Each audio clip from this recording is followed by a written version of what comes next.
Somebody from the UN Food and Agriculture Organization sent me this report. This came out in 2013. Nobody ever reads these things, but he said, this is important. You have to read this. So I read it and ended up writing an article about it. It was published in May of 2016. UN let them eat bugs. Kind of the Marie Antoinette. I don't know that she really said that. A lot of people say she didn't.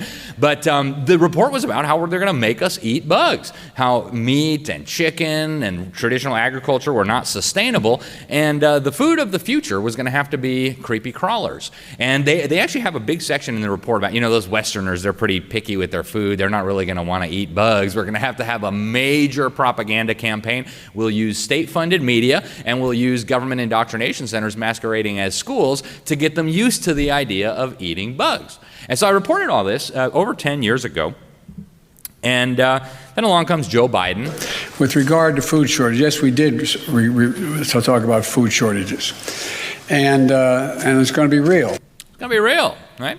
So, a lot of people think, I'm not going to eat bugs. That's crazy, right? And Klaus Schwab in the World Economic Forum, in their little video, they said by 2030, you're going to have to eat a lot less meat to save the planet.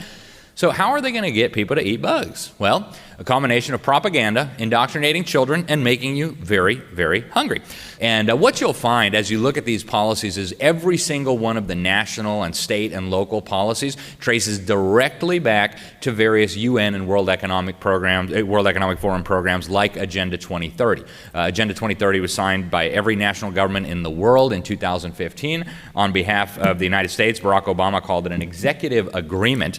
And it's a plan to totally transform every element of our lives. In fact, the head of the UN General Assembly at the time called it the master plan for humanity. And if you read the preface, it says over and over again, no one will be left behind. And so a big part of this, as you read it, and I tie all the points back to that, is you got to transform agriculture, you got to transform the food supply, you got to transform every element of life. And so in keeping with that UN report on using government propaganda, here's the World Economic Forum promoting insect farming. Right? As we speak, they're actually building the largest insect protein manufacturing facility in the world in Decatur, Illinois. So the World Economic Forum thinks you need to eat the bugs. And here is the government-funded propaganda outlet known as PBS. The future of food is being revolutionized by science, as new research helps bring unexpected ingredients to the table. Kind of tastes like shrimp. They have this seafood quality to them. It reminds you of like a Frito or a chip. Yes, just a Frito or a chip, okay? So it's crazy talk, right? And so this actually comes from my home state of Florida. Everybody thinks our government schools in Florida are great. They're not. But this was sent to me by the parent of a concerned fifth grader. She was told that she had to do these workshops, and bugs are the food of the future. And she said, actually in the class, they told the kids that eating meat is bad for the planet. Your parents are bad for wanting to eat steak all the time. They say, here's the list of how much CO2 emissions, right? Crickets, you get 0.47 kilos of crickets per ounces of CO2, whatever. And you see that apparently bugs are really, really sustainable.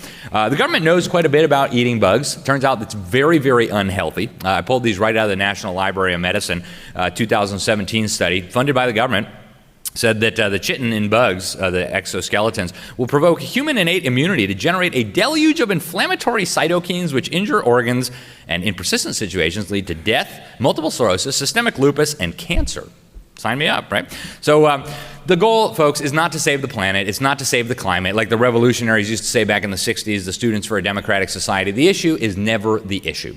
It's not about global warming. It's not about sustainable development. It's about enslaving humanity. They want to wipe out small, medium-sized producers, centralize food control in the hands of mega corporations in bed with the mega governments. They want to move the population into the mega cities and ultimately bring about this great reset in what they call the New World Order. And I'm out of time, but I'll leave you with Klaus. Dr. Kissinger, our satellite time is running out. What wonderful opportunity to conclude our week here with such concrete proposals and ideas of how we can really create, I would say, a new world order. A world order where everyone shall eat bugs.